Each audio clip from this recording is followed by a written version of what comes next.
জাতীয়তাবাদী দল কর্তৃক নিযুক্ত 2026 সালের জাতীয়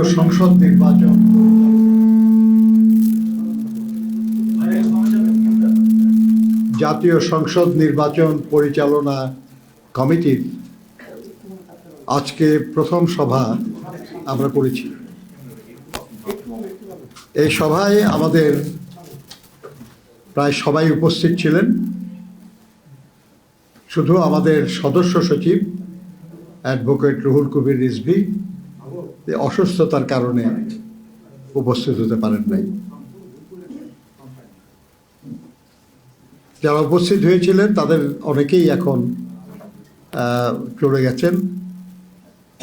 আমাদের কিছু সহকর্মী এখানে উপস্থিত আছেন, আপনারা দেখছেন তাদেরকে। আপনাদের সঙ্গে যিনি নিয়মিত কাজ করবেন, আমি প্রথম তাকেই আপনাদের সামনে নিয়ে আসতে চাই। ডক্টর মাহাদি আমিন, উনি হবেন আমাদের এই নির্বাচন পরিচালনা কমিটির স্পোকস পারসন। মাহাদি আমিন সাহেবকে আমি অনুরোধ করবো আসেন। আজকে প্রথম দিন বলেই আমি একটু আপনাদের সামনে দাঁড়িয়েছি, কিন্তু আসলে প্রতিনিয়ত যোগাযোগটা ওনার সাথেই হবে আপনাদের। এখানে আমাদের আছেন, সদস্যরা আছেন, আমাদের প্রধান সমন্বয়ক জনাব ইসমাইল জবিউল্লাহ সাহেব আছেন। এখানে আরও অন্যান্য সদস্য যারা আপনারা চিনেন প্রায় সবাইকে। তো জবিউল্লাহ ভাই আসতে পারেন, আপনি সমন্বয়ক, প্রধান সমন্বয়ক। আপনাদের যোগাযোগের ব্যাপারে আপনারা প্রধান সমন্বয়ক সাহেবের সঙ্গে যোগাযোগ করতে পারবেন। তবে স্পোকস পারসন আপনাদের সঙ্গে সবচেয়ে বেশি ঘনিষ্ঠভাবে কাজ করবেন। প্রিয় বন্ধুগণ, আমরা আজকে যে সভা করেছি সেই সভায় শুধু পরস্পরের সঙ্গে পরিচিত হওয়া এটা গুরুত্বপূর্ণ ছিল। দ্বিতীয় এবং আরও গুরুত্বপূর্ণ যেটা ছিল সেটা হলো যে আমরা এই কমিটিটা কিভাবে আগামী দিনগুলোতে কাজ করব। আমরা এই কমিটিতে এখানে যাদের দেখছেন এরা প্রায় সবাই কোনো না কোনো নির্দিষ্ট বিষয়ে টিম লিডার হিসেবে কাজ করবেন, এবং এই টিম লিডারদের নেতৃত্বে ওই বিষয়ে, প্রাসঙ্গিক বিষয়ে উপকমিটি গঠিত হবে। আমরা তাদেরকে অনুরোধ করেছি যে সেই উপকমিটিতে কারা থাকতে পারেন সেটার একটা প্রস্তাবনা আমাদের কাছে আগামী 2 দিনের মধ্যে দেওয়ার জন্য। এরপরে আমরা আলোচনা করে সেই উপকমিটিগুলি চূড়ান্ত করব এবং তারা কাজ আরও সক্রিয়ভাবে শুরু করবেন। আমরা অনেক বিষয়ে, নির্বাচন সংশ্লিষ্ট অনেক বিষয়ে আলোচনা হয়েছে আমাদের। কিভাবে আমরা আমাদের প্রার্থীদেরকে সহযোগিতা করতে পারব, কিভাবে শান্তিপূর্ণ, অবাধ এবং সুষ্ঠু একটা নির্বাচন অনুষ্ঠানে আমরা ভূমিকা পালন করতে পারব, কিভাবে ভোটারদেরকে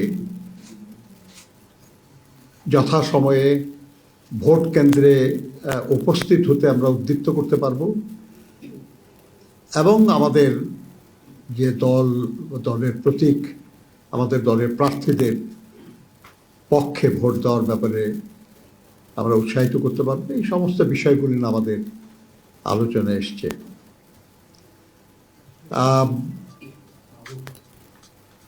এবং এই বিষয়গুলি অ্যাড্রেস করার জন্য আমাদের যে উপকমিটিগুলি তারা তাদের সংশ্লিষ্ট বিষয়ে কাজ করবেন, আমাদের পরামর্শ দেবেন এবং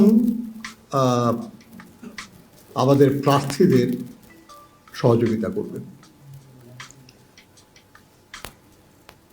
আপনারা জানেন আর যে বাংলাদেশ জাতীয়তাবাদী দলই সেই প্রধান সংগঠন যারা বরাবর যথাসম্ভব দ্রুত জাতীয় সংসদ নির্বাচনের জন্য দাবি জানিয়েছে। কেউ কেউ অভিযোগ করেন যে নির্বাচন হলেই বিএনপি ক্ষমতায় যাবে, সেই জন্য বিএনপি তাড়াতাড়ি নির্বাচন চায়। দেশের সবচেয়ে জনপ্রিয় রাজনৈতিক দল হিসাবে অবশ্যই বিএনপির রাষ্ট্র পরিচালনার দায়িত্ব পাওয়ার সম্ভাবনা আছে, উজ্জ্বল সম্ভাবনা আছে। কিন্তু সেই কারণে আমরা নির্বাচন চাই নাই। আমরা দীর্ঘ 16 বছর ধরে আমরা স্বৈরাচারী সরকার, যেটা পরবর্তীতে ফ্যাসিবাদী সরকারে পরিণত হয়েছিল, সেই সরকারের পতন চেয়েছি, দেশে গণতন্ত্র পুনঃপ্রতিষ্ঠা চেয়েছি। আমরা যে এক দফা দাবির আন্দোলন করছিলাম সেটা ছিল ফ্যাসিস্ট সরকারের পতন এবং নির্দলীয় নিরপেক্ষ সরকারের অধীনে জাতীয় সংসদে নির্বাচন। 2024 সালের জুলাই আগস্টের গণঅভ্যুত্থানের মাধ্যমে আমরা ফ্যাসিস্ট সরকারকে বিদায় করতে পেরেছি, কিন্তু দেশে গণতন্ত্র পুনঃপ্রতিষ্ঠা হয় নাই। গণতন্ত্র পুনঃপ্রতিষ্ঠা শুধুই একটা অবাধ সুষ্ঠু নির্বাচনের মাধ্যমে, জনগণের ভোটের মাধ্যমে, জনগণের সমর্থনের দ্বারা পুনঃপ্রতিষ্ঠা হতে পারে। সেই কারণেই আমরা বারবার নির্বাচনের কথা বলেছি। বিএনপির ইতিহাস তো এটাই। আমরা একদলীয় বাকশাল শাসনের অবসান করে বহুদলীয় গণতন্ত্র ফিরে পেয়েছি বিএনপির প্রতিষ্ঠাতা শহীদ রাষ্ট্রপতি জিয়া রহমানের হাত ধরে। এরপরে এরশাদের সামরিক স্বৈর শাসন, সেটার বিরুদ্ধে অবিরাম লড়াই করে নির্বাচনে বিজয়ী হয়ে দেশনেত্রী বেগম খালেদা জিয়া সংসদীয় গণতন্ত্র পুনঃপ্রতিষ্ঠা করেছিলেন। এবার এই যে স্বৈরাচারী সরকার, যেটা ফ্যাসিবাদী সরকার, তার বিরুদ্ধে যে দীর্ঘস্থায়ী আন্দোলন, সেই আন্দোলনে গুম খুনের শিকার হয়েছে সবচেয়ে বেশি বিএনপি, সবচেয়ে বেশি নিপীড়িত হয়েছে বিএনপি, সবচেয়ে বেশি মিথ্যা এবং গায়েবী মামলার শিকার হয়েছে বিএনপি এবং তার অঙ্গদলের নেতাকর্মীরা। তারপরেও রাজপথ থেকে আমরা কখনো পেছনে যাইনি, আমরা রাজপথে ছিলাম এবং 24-এর ছাত্র শ্রমিক গণ অভ্যুত্থান, সেই অভ্যুত্থানে আমরা সক্রিয় ছিলাম। যে লড়াইটা আমরা শুরু করেছিলাম, সেই লড়াইয়ের সুষ্ঠু একটা পরিসমাপ্তির জন্যই আমরা কথা বলেছি, কাজ করেছি। আর সেটা হতে যাচ্ছে ইনশাল্লাহ আগামী 12ই ফেব্রুয়ারি। এই নির্বাচন আমাদের আন্দোলনের ফসল, দীর্ঘস্থায়ী আন্দোলনের ফসল। এই নির্বাচন আমাদের বহু কাঙ্ক্ষিত একটি নির্বাচন। বাংলাদেশের মানুষ বহু বছর ভোট দিতে পারে নাই, পছন্দের প্রার্থী নির্বাচিত করতে পারে নাই। আমরা আশা করছি যে এবার জনগণ ভোটের মাধ্যমে তাদের পছন্দনীয় প্রার্থীদের নির্বাচিত করতে পারবে এবং তাদের পছন্দনীয় একটা সরকার পাবে, যে সরকার তাদের কল্যাণের জন্য কাজ করবে। কাজেই এই নির্বাচনটা যাতে অবাধ সুষ্ঠু হয়, এই নির্বাচনটা যাতে শান্তিপূর্ণ হয়, এই নির্বাচনে যেন সত্যি সত্যি আমাদের জনগণ মত প্রকাশ করতে পারেন, সেই লক্ষ্যেই আমাদের কাজ। আমাদের নেতা জনাব তারেক রহমানের নেতৃত্বে আমাদের দল এই কাজটি করছে। সেই কাজের একটা অংশ আমাদের উপর অর্পিত হয়েছে। আমরা আমাদের যে অংশ, সেটা আমাদের সহকর্মীরা আছেন তাদের সবাই নিয়ে সম্মিলিতভাবে আমরা সেটা পালন করার সিদ্ধান্ত নিয়েছি। আমরা আপনাদের সহযোগিতা চাই, কারণ আপনাদের সহযোগিতা ছাড়া আমাদের কথা, আমাদের কাজ, আমাদের আকাঙ্ক্ষা কোনোটাই জনগণের কাছে পৌঁছবে না। আমরা আপনাদেরকে স্পষ্ট করে বলতে চাই, বিএনপি, আমাদের নেতা জনাব তারেক রহমান সাহেব 17 বছর পরে দেশে ফিরে এক বিশাল গণসম্বর্ধনা অনুষ্ঠানে যে বক্তব্য রেখেছেন আপনারা শুনেছেন, সেটা বারবার তিনি শান্তির কথা বলেছেন, বারবার তিনি সমঝোতার কথা বলেছেন। কাজে আমরা একটা শান্তিপূর্ণ নির্বাচন আশা করি, এবং একটা শান্তিপূর্ণ নির্বাচন অনুষ্ঠানে যে ভূমিকা পালন করা দরকার বিএনপি তাই করবে। আর নির্বাচন পরিচালনা কমিটি সেই লক্ষ্যকে ধারণ করেই তার কাজ করবে। বিএনপি বরাবর অবাধ এবং সুষ্ঠু নির্বাচনের কথা বলেছে। সেজন্যই আমাদের দল এবং দল কর্তৃক গঠিত এই নির্বাচন পরিচালনা কমিটি অবাধ সুষ্ঠু নির্বাচনের জন্যই কাজ করবে। আমরা এই কাজে আপনাদের সহযোগিতা চাই। আপনারা বরাবর আন্দোলন সংগ্রামে সহযোগিতা করেছেন, আমাদের কথা আপনারা জনগণের কাছে পৌঁছে দিয়েছেন, এখনো আপনারা সেটা করবেন বলে আমরা আশা করি। অনেক দিন আপনারা ইচ্ছা থাকা সত্ত্বেও সব কথা বলতে পারেন নাই, সব কিছু প্রকাশ করতে পারেন নাই, কিন্তু এখন তো পরিস্থিতি ভিন্ন, আপনারা এখন পারছেন সেটা করতে। আমরা আশা করব যে আপনারা আপনাদের বিবেক দিয়ে, বুদ্ধি দিয়ে, অভিজ্ঞতা দিয়ে জনগণের আকাঙ্ক্ষা পূরণের জন্য সহযোগিতা করবেন। এদেশের মানুষ মহান মুক্তিযুদ্ধের মাধ্যমে স্বাধীনতা অর্জন করেছে, বারবার গণতন্ত্রের জন্য জীবন দিয়েছে। গুম হয়েছে, খুন হয়েছে, নিপীড়িত হয়েছে, নিগৃহীত হয়েছে, পালিয়ে বেরিয়েছে। আজকে তাদের সবার সামনে একটা চমৎকার সম্ভাবনার সুযোগ এসেছে। এই সম্ভাবনাকে আমরা কাজে লাগাতে চাই এবং সেই কাজে আপনাদের সহযোগিতা চাই। আপনাদেরকে অনেক ধন্যবাদ। আমাদের স্পোকসপারসন ডক্টর মাহাদি আমিন আপনাদের সঙ্গে যোগাযোগ রাখবেন, কথা বলবেন।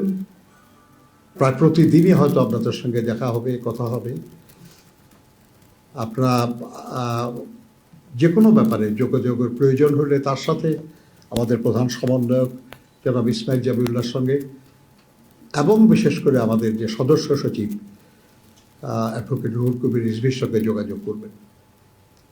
আর আমাদের এই ব্যাপারে যেসব কমিটি আছে, যারা প্রেস নিয়ে কাজ করবেন, যারা সোশ্যাল মিডিয়া নিয়ে কাজ করবেন, যারা ট্রেডিশনাল মিডিয়া, রেডিও টেলিভিশন নিয়ে কাজ করবেন, তারা